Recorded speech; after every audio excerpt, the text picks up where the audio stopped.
महाराज सूरज भैया और रोहित भैया की तरफ से ये 100 रुपए आए हैं। पीलीभीत के रहने वाले हैं, बहुत बहुत धन्यवाद है। तो आज भगवान ने परीक्षित जी योग माया से कहा कि चले जाओ यमुना के किनारे सुंदर सी जगह बनाया। तो उसी समय योग माया चली यमुना के किनारे सुंदर सी जगह बनाई। लौट करके भगवान के पास आई, कहा प्रभु आपने जैसा कहा था हमने वैसी जगह का निर्माण कर दिया। अब आप गोपियों के साथ जाइए और जा करके उनके साथ महाराज कीजिए। भगवान यमुना के किनारे आए, जगह देखी तो जगह बहुत सुंदर थी।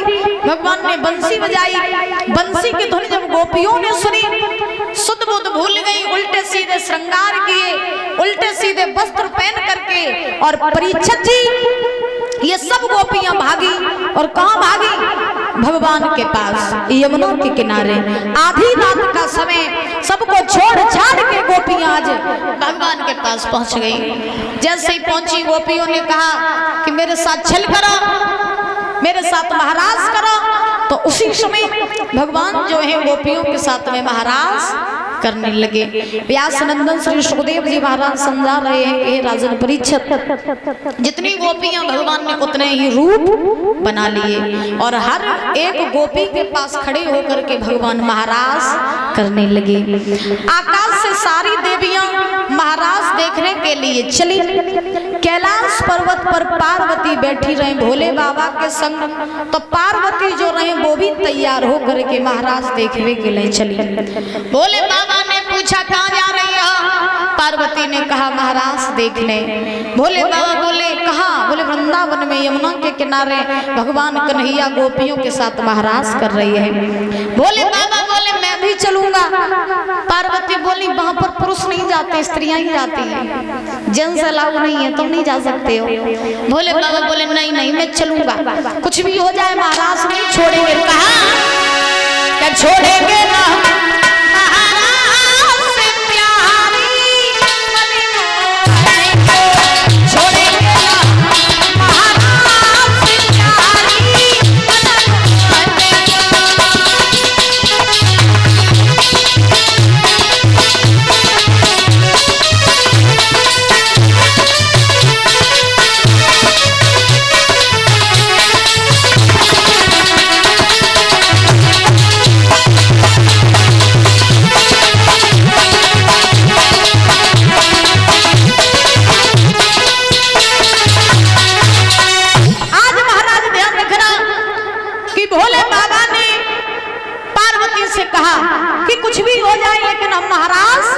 नहीं छोड़ेंगे।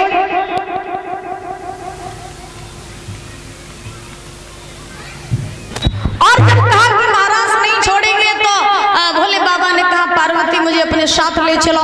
पार्वती ने कहा देखो जितनी भी देवियां गई अकेली अकेली गई उन सबके देवता घर बैठे, तो तुम ना जाओ। तुम चले गए तो नाक कट जाएगी, फिर तो तुम ना जाओ। भोले बाबा बोले कुछ भी हो जाए मैं तो जाऊंगा। 50 रुपए आकाश शर्मा BSc एग्रीकल्चर जिला पीलीभीत से मेरी तरफ से 50 रुपए आए हैं, बहुत बहुत धन्यवाद है। तो भोले बाबा ने कहा ऐसा करो पार्वती कि अगर वहां स्त्रियां ही जाती हैं पुरुष नहीं जाते हैं तो तुम हमें स्त्री बनाए ले। क्या बनाए ले? स्त्री। पार्वती बोली तो बुद्धि खराब है, तुम 6 हाथ लंबे भोले बाबा इतनी लंबी साड़ी कहां ले आई? और साड़ी ले आई तुम्हें पहनाए दई, फिर तुम्हें जटा जूट एंटीना इन्हें कैसे जानते हो?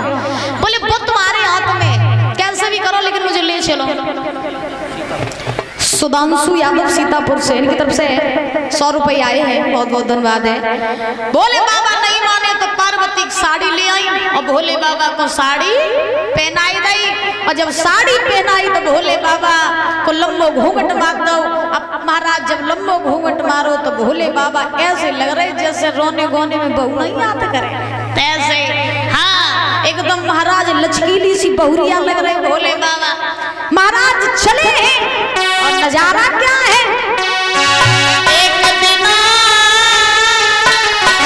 भोले भंडारी और बल के ब्रज की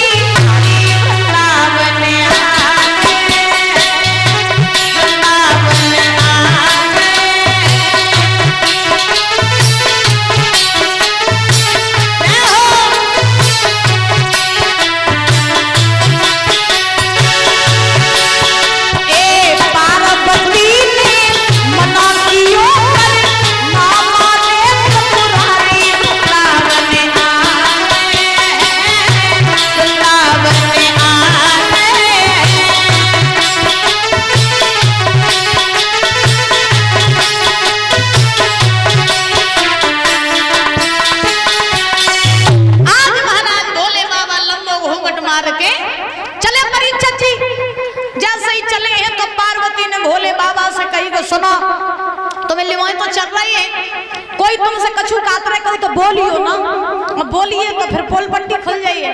तो आगे आगे पार्वती, पीछे पीछे भोले बाबा, हाथों में चूड़ी पहने, पैरों में पायल पहने, लंबो घूंघट, महाराज लचकीली चाल चल रहे भोले बाबा।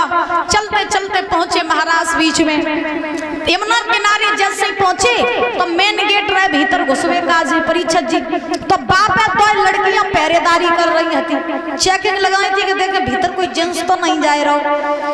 लड़कियों ने आज पार्वती को आते हो देखो, लड़कियां वो आपस में बोली बेना पार्वती आए रहे, दूसरी बोली आए रहे, सो आए रहे संग में इतनी लंबी बोरिया के निकल आए रहे। हाँ बोले पास आने दो तब पूछेंगे। पार्वती पास आई, भीतर घुसने का प्रयास किया, लड़कियों ने रोका, बोले ने ठहर जाओ। पार्वती बोली क्यों? लड़कियां बोली हम तुमसे कुछ पूछना चाहते हैं। बोले क्या पूछना चाहती हो? लड़कियां बोली जब बताओ कैलाश पर्वत पर तुम अकेली रहती हो, एक तुम्हारी लड़कन की शादी भई नहीं, फिर जब बहू की ले आई नई नवेली, जब बहू की और बड़ी सुगर बहुरिया लग रही है, खूब लंबी है, लचकीली चटकीली है, जब बहू की है भोले बाबा 2 कदम पीछे। पार्वती बोली तुम्हें नहीं मालूम जब बहू की है? बोले हमें नहीं मालूम। पार्वती ने कही जब बहू कौर की थोड़ी नहीं ना, जब बहू बताए कि सुना जाए गणपति की बहुरिया और मानो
शादी कब कर ली? चुप कर ली, मोय नहीं बुलाओ कब शादी करी? पार्वती बोली घरों को सब बताए। अरे इसी साल बेटा अपने की शादी नहीं बचाई,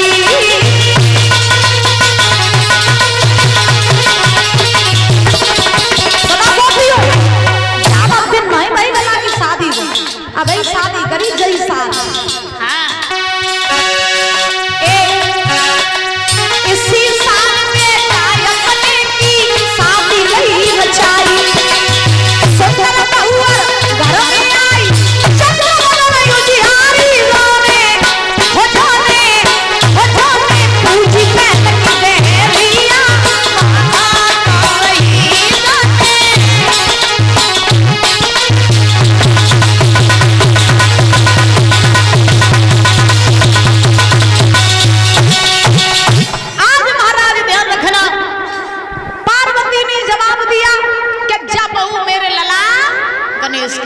अब लड़कियां का जाने के घूंघट में घोटाला है। हाँ 11 रुपया। तो उसी समय अब लड़कियों ने कहा कि पार्वती कोई बात नहीं, तुमने अपने लला की चुप्पी चुप शादी कर ली और मोय नहीं बुलाओ, तो ऐसा करो कि तुम और तुम्हारी बहू हिंद तक आई गई हो,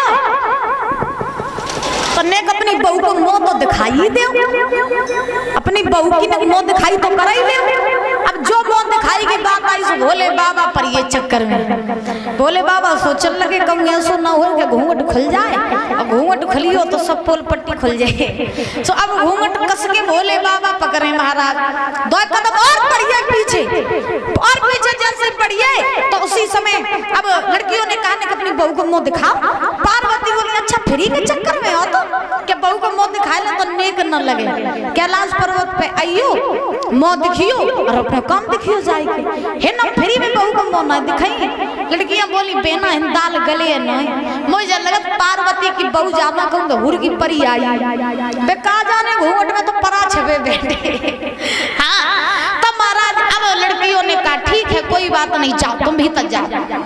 पार्वती चलो वहीं भोले बाबा को झटका दो चली आओ तुम्हें बड़ी सौगति दुल्हन बनवेगी चलो भाई भोले बाबा बेचारे चलते चलते चलते चलते महाराज में पहुंचे। जैसे ही महाराज में पहुंचे हैं परीक्षित जी तो उसी समय आज क्या हुआ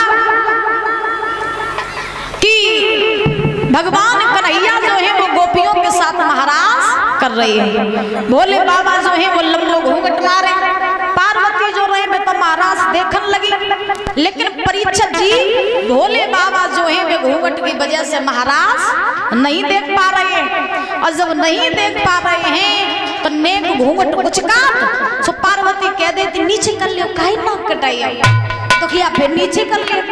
बहुत देर तक ऐसा होता रहा भोले बाबा से नहीं रहा गया वो नजारा देख के। भोले बाबा ने साड़ी को उतारा फेंक दिया हाथ में डमरू लिया और बीच महाराज में कूद गए। हुआ ये अरे चेना ना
करके फेंक दिया हाथ में डमरू लिया बीच महाराज में कूद गए। बोलिए भोलेनाथ की। अब जैसे ही बीच महाराज में कूदे पार्वती ने देखा कि हम तुझे पूरी नक कटा दे। पार्वती ने रोका रुक जाओ महाराज क्यों जा रहे हो। भोले बाबा बोले तुम्हारी साड़ी तुम्हें मुबारक हो हम तो जा रहे नाचवे काजे। बीच महाराज से जा करके भोले बाबा डमरू बजा करके नाचने लगे। भोले बाबा का एक नाम पड़ा गोपेश्वर भगवान। बोले गोपेश्वर भगवान ने बोल ले करो जयकारा।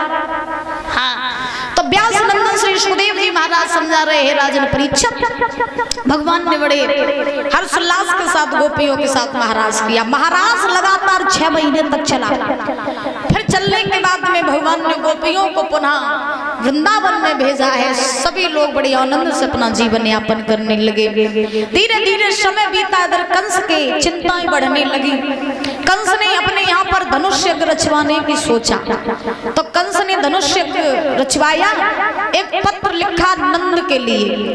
पत्र में लिखा कि हे नंद हम अपने यहाँ पर धनुष्य रचवा रहे हैं तो जितनी जल्दी हो सके कृष्ण बलराम को तुम मथुरा में भेज दो। क्या बात है भाई साहब तुम तो कैमरा संगे ले आया का वीडियो बना फोटो खींचा। अच्छा कहाँ पे आया शाहजहांपुर से। ठीक बोले बांके बिहारी लाल की। बोलिए हनुमान जी महाराज की। महाराज कंस सोचने लगा कि कृष्ण बलराम को अगर राक्षसों ने नहीं मार पाया तो कृष्ण बलराम को हम मथुरा में बुला करके अपने हाथों से मारेंगे। पत्र लिख दिया कंस ने नंद के लिए। हे नंद हम अपने यहाँ पर धनुष्य रचवा रहे हैं कृष्ण बलराम को भेज दो। अक्रूर जी के द्वारा पत्र पहुंचाया। अक्रूर जी समझ गए विनाश काले विपरीत बुद्धि इसके विनाश का समय आ गया। कृष्ण बलराम के आने की देरी है मगर इसके मरने की देरी नहीं है।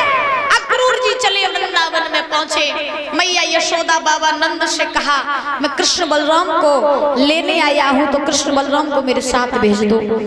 कंस अपने यहाँ पर धनुष यज्ञ रचवा रहा है तो उसने बुलाया है। मैया बाबा रोने लगे, बोले अक्रूर जिस रास्ते से आए हो उसी रास्ते से चले जाओ, मैं अपने लाला को वहां नहीं भेजूंगी, क्योंकि ये वही कंस है जिसने मेरे लाल को मारने के लिए कोई ऐसा उपाय नहीं छोड़ा जो किया ना हो, और तुम मेरे लाला को लेने आए हो, लौट जाओ, मैं अपने लाला को नहीं भेजूंगी। तब तक भगवान आए। भगवान ने कहा माँ 50 रुपए छवि की तरफ से आए हैं, भगवान से कामना करेंगे बल बुद्धि विद्या आयु बढ़ती रहे और धन के भंडार भरे रहे। भगवान ने कहा माँ मैं आज जाऊंगा, कल धनुष्य देखूंगा और परसों में वापस आ जाऊंगा, माँ मुझे जाने